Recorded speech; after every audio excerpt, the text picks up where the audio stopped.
The following podcast is a deep, shallow dive production. And you're going to love it.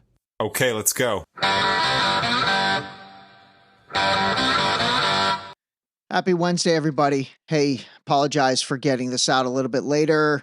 I did want to kind of wait for a little more reaction to last night's debate between J.D. Vance and Tim Walz. And so, did you watch it? All right, I obviously did. So, okay, let me give you my thoughts.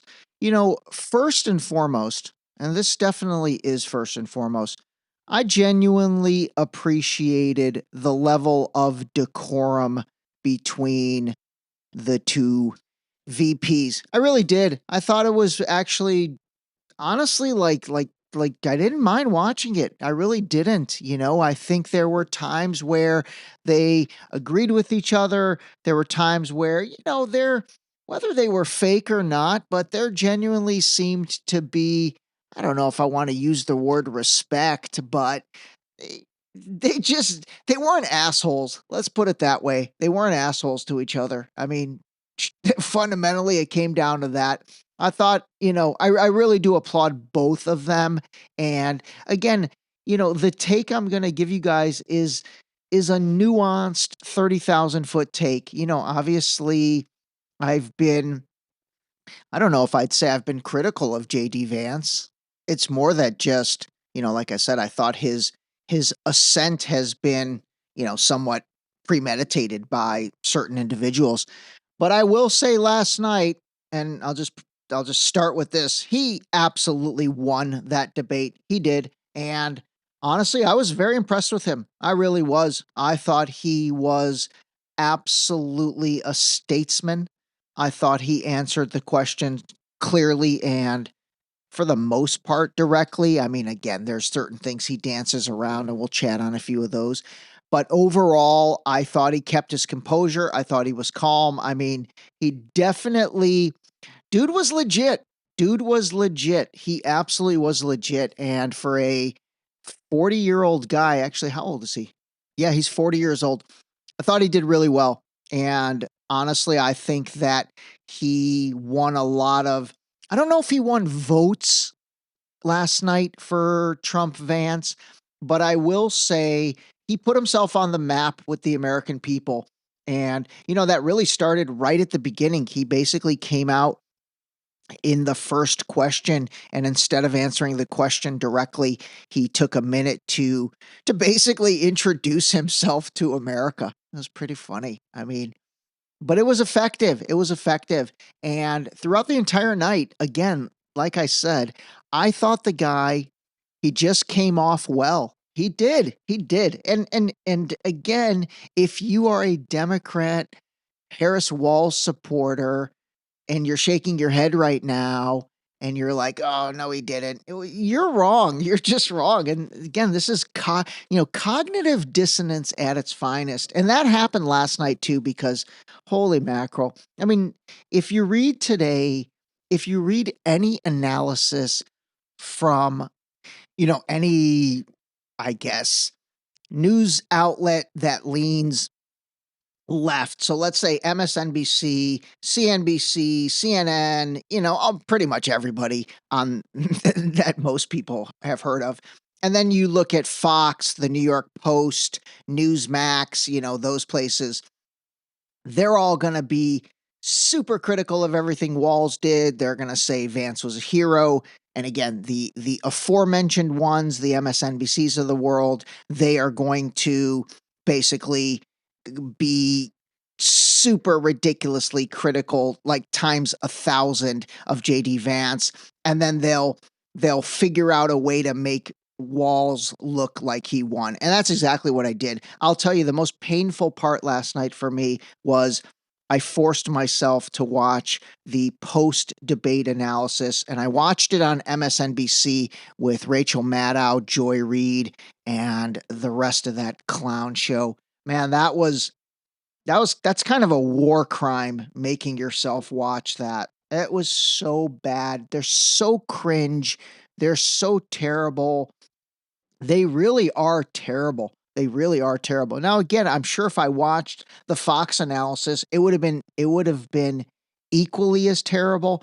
But because I thought J.D. Vance, again, did win, if you make me choose a winner, I'm choosing him. I wanted to watch what their criticism of him was. And it really came down to they anchored all the criticism around what he said at the end. I think it was one of the final questions. And it basically was talking about whether or not Trump really lost the 2020 election or not, and trying to get him to say, yes, we think that election was stolen and we think they cheated. He didn't say that. He danced around it. And, that was the narrative they ran with. At this point on that question, and again, I'm not even going to waste your time giving you my opinion, but my opinion is there is an opinion. There is an opinion on that. And I don't think the 2020 election collectively was like the 2016 election. I just don't. I think the 2016 election was absolutely 100% fair, and the results were absolutely 100% unbelievably unexpected and caught everyone by shock and storm. And literally the day after that, there was a meeting of the minds, and that's when everything started in motion, because what happened in 2016 was intended never to happen. And I'm telling you, what we've lived with since then is part of the process of never letting that happen again. More to come on that. More to come on that. All right. So anyway, the post-debate analysis was pretty terrible, and I'll share something on that a little bit later. Okay, let's move on to Tim Walz real quick. Overall, again, he didn't do awful, but he definitely was nervous. He made a few mistakes. He said Iran when he meant Israel one time, or maybe it was saying Israel where he meant to say Iran. I can give people a pass on that stuff. I don't think that's a big deal, because I don't think fundamentally they think what they're saying. It's just, obviously you're getting caught up in the moment a little bit. I will say the guy, he's got a lot of they're kind of they're kind facial expressions. Like it's where you're kind of acknowledging what the other person's saying by, I don't even know how to describe it, but it almost looks like he does an upside down frown. I think you'll know what I mean when I say it like that. It's like an upside down frown. But he just reminds me of like my friend growing up dad, someone like that, or like the neighbor from across the street. It's like, hey, Mr. Walz, how you doing? Good, Ray. Good, Ray. How are you? I'm good, Mr. Walz. Thanks. Tell Mrs. Walz I said hello. Like, it's just, he's that guy. He's that guy. I mean, again, I don't know. I really don't know enough about all of his policies in Minnesota. Obviously, I will say people in Minnesota on social media seem to not be happy with him. So I'll try to pull some more of that stuff. But, he doesn't, honestly, he doesn't seem like a bad human being. I can't really see that when people try to bring that out. Now, again, policy versus personality.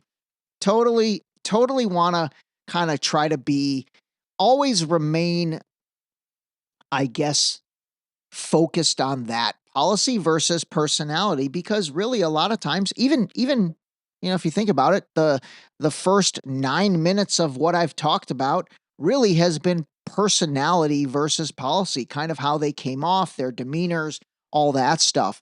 Now, in terms of the actual policy, again, I thought that JD Vance answered pretty much most of the questions with a decent amount of facts on his side.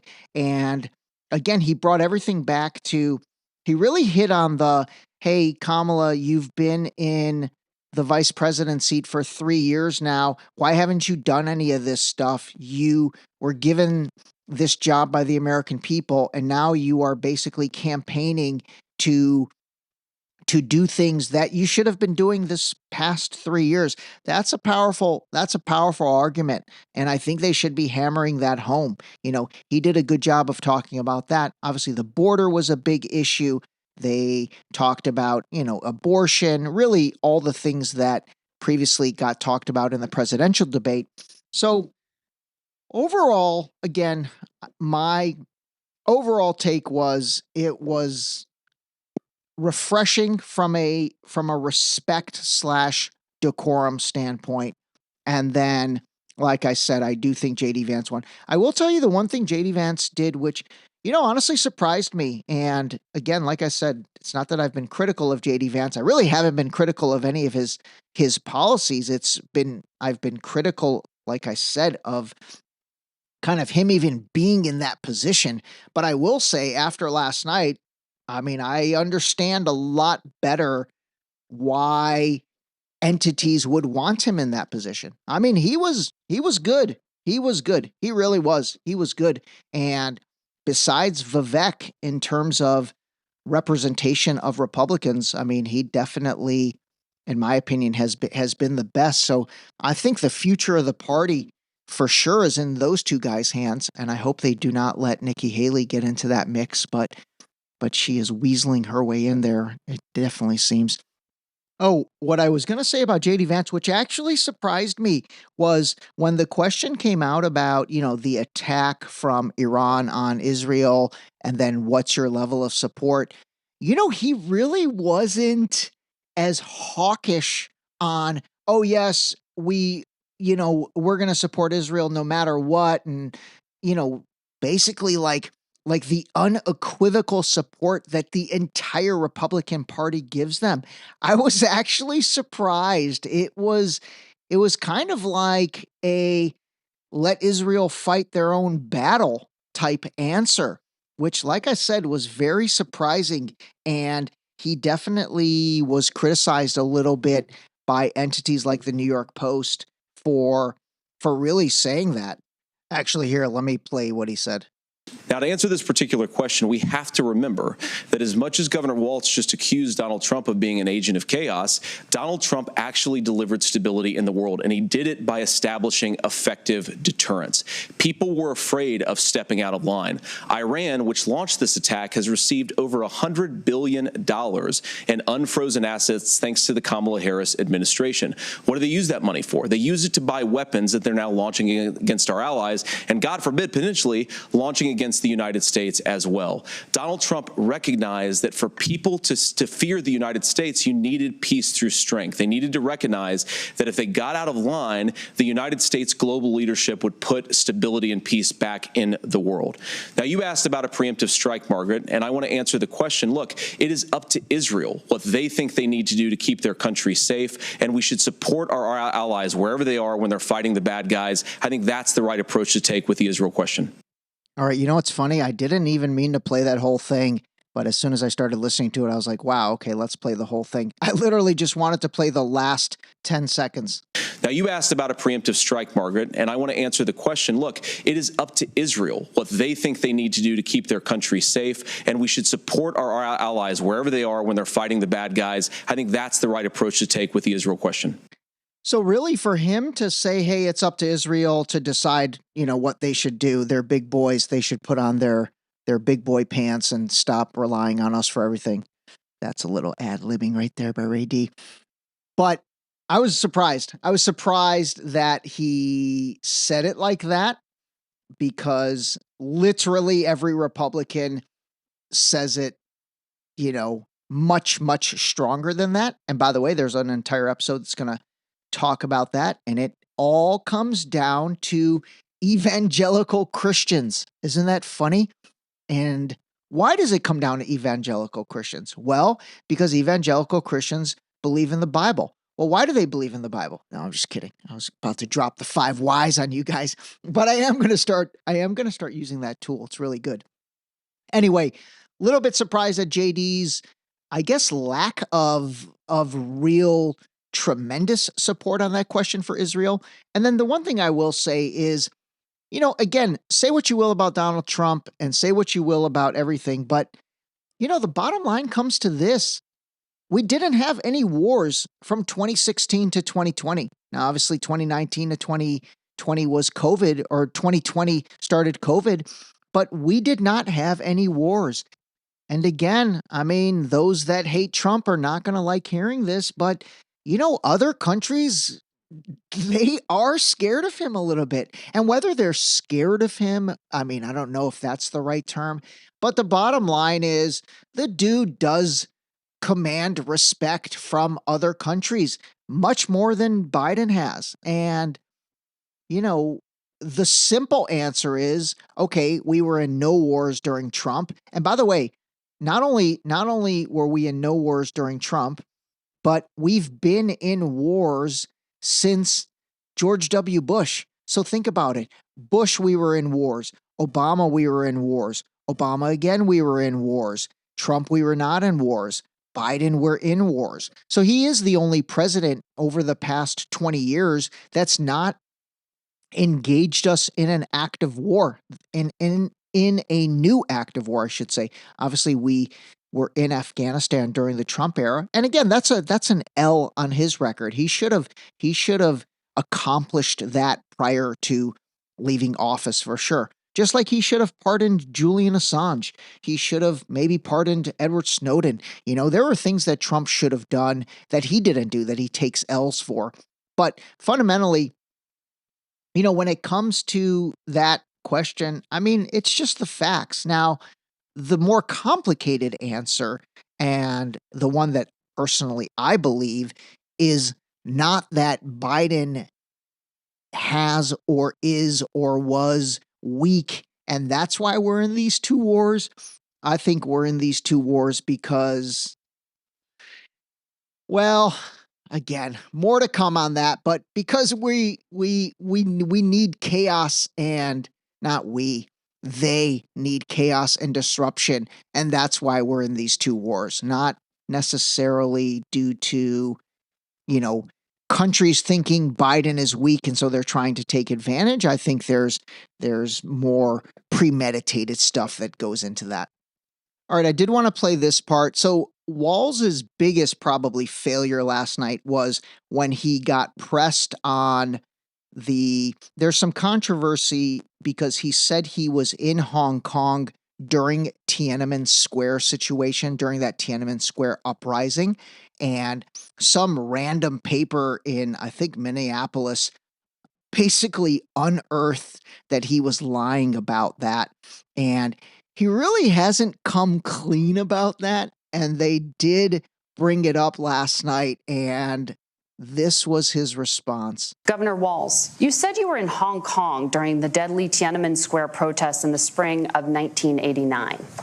But Minnesota Public Radio and other media outlets are reporting that you actually didn't travel to Asia until August of that year. Can you explain that discrepancy? I joined the National Guard at 17, worked on family farms, and then I used the GI Bill to become a teacher, passionate about it, a young teacher. My first year out, I got the opportunity in the summer of '89 to travel to China. 35 years ago, be able to do that. I came back home and then started a program to take young people there. The question was, can you explain the discrepancy? All I said on this is I got there that summer and misspoke on this. So I will just, that's what I've said. So I was in Hong Kong and China during the democracy protests went in. And from that, I learned a lot of what needed to be in governance. He came off really bad in that. He did. By the way, Tim Walz is hilarious. I forget if I said this at the beginning of the episode, but he really, there's an emoji that has a reverse, that's got a frown. It's like the reverse smile, the frown emoji. That literally looks like Tim Walz, because he has like a nice round head as well. And he really does that reverse. I guess it's not even a reverse frown. It's just a frown. He'd actually make a excellent, I don't mean this to be mean, but he would dress up as a good clown, because I think he's got the perfect face for it. And with makeup, man, and with his ability to lower the ends of his lips the way he does, He'd be a sad clown, or maybe a mime. He'd be an excellent mime, actually. All right, that is it on the vice presidential debate. I was going to play some more clips and go through some more things, but honestly, if you watched it, obviously you have your own opinions. I'd love to hear them. If you did not watch it, I don't think you missed anything amazing. But by the same token, like I said at the beginning of this, I absolutely appreciated the decorum. I like the word decorum. I really did, though. I really did appreciate it. It was, the way politics should be in the United States and globally for that matter. It was two people that, obviously are going after the same thing and have tremendously different views on most things. Although they, the funny thing is they do share commonality. And again, yesterday was the first time I've heard anyone, Republican and Democrat, basically agree on that. Like I said, there were several moments where they're like, I do agree with the senator. Tim Walz would say that, or JD Vance would say, I do agree with the governor on this. And there's nothing wrong with that. Like seriously, think about how polarizing and how polarized we've gotten to where it's looked upon as a sin to agree with the other party. I mean, come on. That's crazy. Like there's no issue that we agree on right now. That's ridiculous. If you think about that mindset, you know what I mean? Forget about anything else besides that mindset that has, quite frankly, like either been implanted or I don't know, maybe people have just taken it upon themselves because the buildup of hate for the other side is so extreme now. You think you can't agree on everything. How's that even possible? You know what I mean? Like something as simple as let's protect our children. There should be no two sides to that. There's only one side to that, Anyway, all right, that was the debate. Let's see if Trump changes his mind about a second debate with Kamala Harris, which is slated for October 23rd. I don't think he is going to. So anyway, we'll see. All right, the other big news, obviously, yesterday was that Iran sent a ton of missiles into Israel. I'm not going to talk too much about that today. It's a developing story, obviously. When it first happened, I thought it was, just another piece of semantics. But as the day played out a little, I did sort of realize it's a little more than semantics. It's more than the one that they responded with on, I think it was like April 14th or something like that, where again, they telegraphed their response. They told the United States and everybody, hey, we're going to be sending 300 dumb drones at 2:56. Make sure your Iron Dome is ready. I think it was a little bit different than that. So let's see what happens. Let's see what escalation happens over the course of this week or the next week. But I will say, and I've brought up the comedian Dave Smith a couple times now on the podcast. He posted something on Twitter, which I absolutely agree with. And he said, Iran poses zero threat to this country, and this country being the United States. The people advocating war with Iran pose a major threat to this country. And again, this country being the United States. They are your enemy. Iran is not. I swear to God, I'm not just saying that because I was born there. I'm telling you, like anyone that is a warmonger that is so basic and so simple. And remember, what Iran did was not to the United States yesterday. Don't forget that.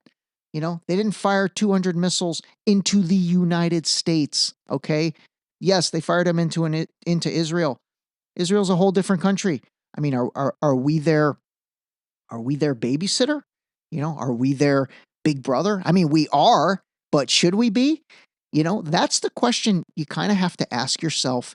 And really the other question you have to ask yourself, and I'll pose this to my friends that have kids that are over the age of 18, let's say 18 to 25, if you have an 18 to 25-year-old, are you ready to send them to war? That's the question. I seriously think it fundamentally comes down to that. If you have an 18 to 25-year-old, are you ready to send them to Ukraine to fight the Russians? And are you ready to send them to Iran or somewhere in the Middle East to fight those people? Think about that. Give that a think, and we will talk to you soon. All right, call a spade a spade. I'm sorry, what? That was a great way to end it. This episode was brought to you by the new book, Deep Shallow Dive Into You, available now on Amazon and Barnes & Noble in hardcover and paperback. Don't forget to sign up for our new mailing list on our website at deepshallowdive.com.